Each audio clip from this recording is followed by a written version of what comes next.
So in meditation, it feels like the mind hovers in superposition, right? It holds many possible selves and paths until we return to ourselves, and conscious awareness sort of gently chooses a direction. And I've run around in circles trying to understand some of the strange things that have happened to me or for me, because I've experienced sort of an array of synchronicities which can make me feel like I'm losing my mind. And maybe I am losing one mind so that I may exist as another. And on the outside, I can appear as if I'm crazy, because I get presented with sort of constant uncanny coincidences through an array of seemingly unfathomable yet distinctly connected events, and it becomes impossible to sort of dismiss what I'm experiencing as something other than something bigger than oneself, providence. And perhaps it's only mathematical, right? According to the infinite monkey theorem, an infinite amount of monkeys with an infinite amount of typewriters can type away, and eventually one of them would write, 50 Shades of Grey. And so I try to understand the relationship that I am having with my universe in a logical sense, because surely it can't be God. Surely there has to be logic, and I am logical, am I not? So let's start with logic. Occam's razor would suggest that I am a human.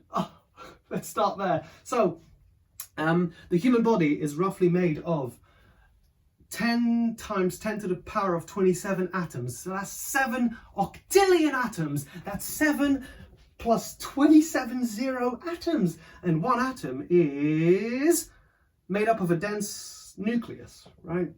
Protons and neutrons dancing together, surrounded by a cloud of electrons. And an atom is mostly made of empty space, right? We're talking 99.99999999999% empty space, like an angry German. 999. So somehow we are made of mostly empty space.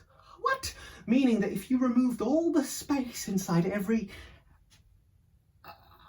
atom inside the human body, you could crush a human body into something smaller than a grain of sand. That doesn't even make any sense, and yet somehow science tells us. So furthermore, atoms are quantum objects, right? So everything inside is governed by the rules of quantum mechanics. So let's think about this, right? So an atom is protons and neutrons in a nucleus, and electrons around the nucleus, right? So electrons are I did the math. Electrons are quantum waves, right? So in classical physics, you might imagine electrons orbiting like planets, but in quantum physics, electrons are wave-like. They exist in orbitals, sort of 3D standing wave patterns, and their position is not definite until measured. So they have a probability disruption, not a trajectory. So the structure of an atom is really a pattern of quantum wave function. Now this nucleus is also quantum, right? Protons and neutrons are held together by a strong nuclear force, which is itself quantum interaction. So inside them, protons and neutrons are made of quarks, and quarks are these tiny sort of building blocks made up of protons and neutrons, right? So proton is 3 quarks, neutron is 3 quarks. And quarks, you might think of them as like Lego models, right? So protons and neutrons are the Lego bricks. Quarks are the tiny bumps on the Lego bricks. That's how you sort of would see it. So, breathe. Quarks are held together by gluons, like glue. They are like strong, super strong magnets that constantly pull them together. And all of this is described by quantum chromodynamics, QCD. So imagine 3 people, quarks, right, are holding stretchy bands, these gluons, and they sort of try and pull, like, and then one sort of pulls away, and as it pulls stronger, wait, is that right? Let me just double check. Okay, so you imagine 3 people as quarks, you hold they're holding stretchy bands like gluons, right? And if you try to pull one of those people away, the band stretches, and they pull harder, and the band gets even harder to stretch, and eventually it snaps. But instead of breaking, it creates two new people with their own bands. That's how QCD works, right? Quarks never escape. Energy just turns into new quarks. QCD literally builds the universe from the inside out. All this to say that the atom is made of quantum objects, and we are made of atoms, and therefore the human is this complex biological structure built from atoms whose behavior is ultimately governed by quantum mechanics. Me! So now let's take a look at quantum mechanics, the set of rules that explains how the tiniest things in the universe, like electrons, atoms, quarks, how they behave.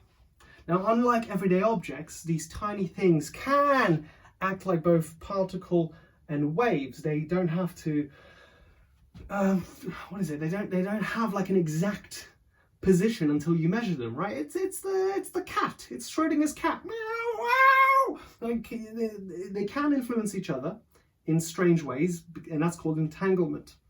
So think of these tiny particles like fuzzy clouds of possibility rather than solid balls. So I don't know why I made that gross. Quantum mechanics tells us the shape of these clouds and how they move, but that's it. They sort of the rough shape of these clouds, right? So in quantum mechanics, a particle in superposition exists in multiple possible states at once until observed, at which point it sort of chooses an outcome. So now, thinking about meditation. In meditation, when the mind is calm and open, you're not locked into habitual thoughts or reactions. You're aware of multiple possibilities, choices, perspectives, courses of action. You can gently collapse towards one direction with clarity and intention. So meditation is like being in superposition. Your mind holds many potential ways of being simultaneously, and seeing as you can suddenly forget the past and not worry about the future. You enter this present moment fully, the here and now, which is the infinite.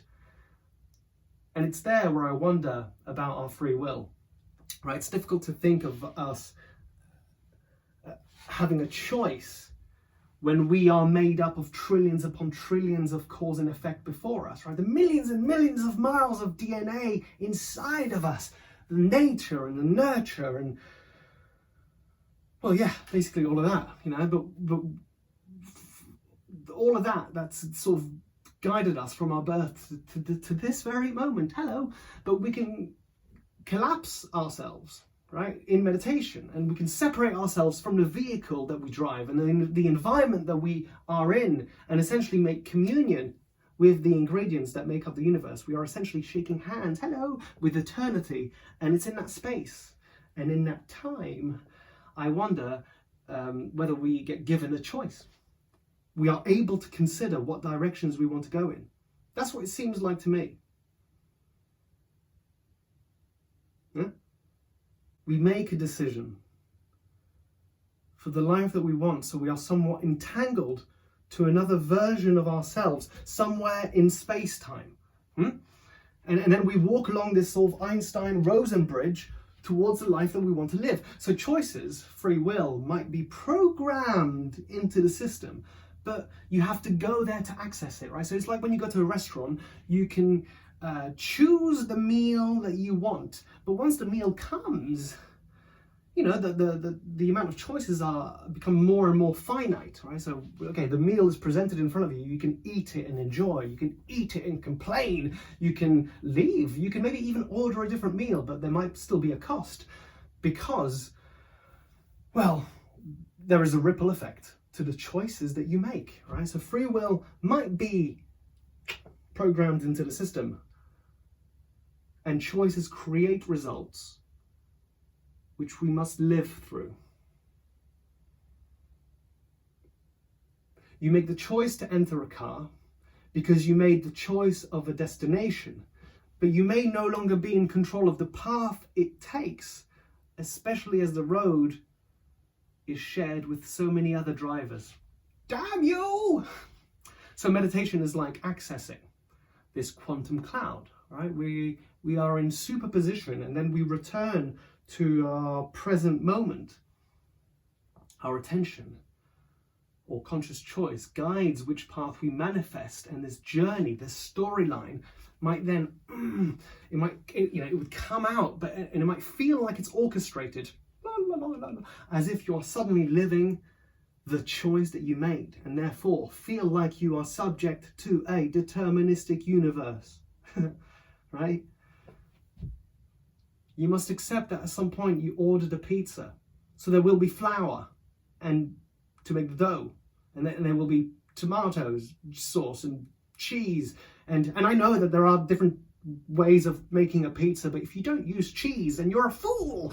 And so there's flour and cheese everywhere in this chaos, and so therefore in this chaos, in this noise, it's difficult to remember that we can have a choice to change things.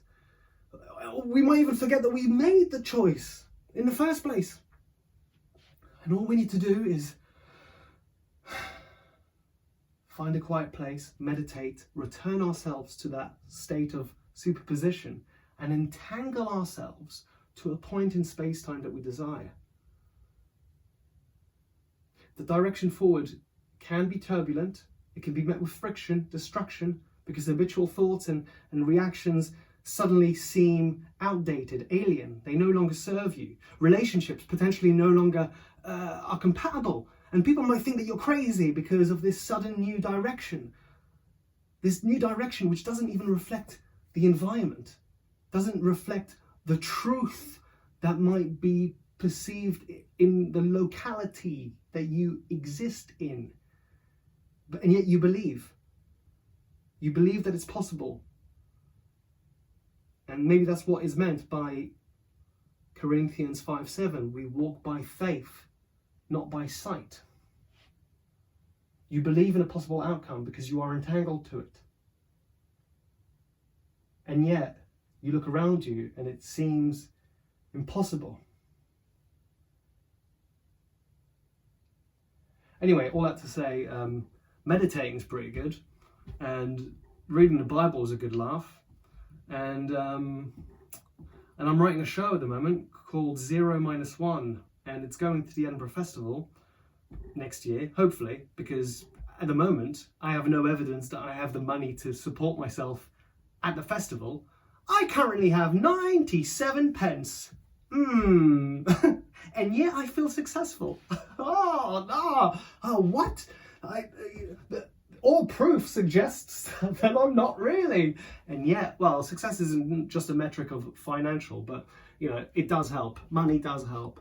When people go, oh, money doesn't bring happiness. Yeah, well, I've been hungry before, and when you've got money, oh, one sandwich, please. Oh, yum yum. So, anyway, that's my point. I believe in this sort of future of mine, and yet I look around and it's very difficult to prove it with evidence. Anyway, thanks for watching. I hope it helped. I don't know if it helped. Happy meditating. See you later.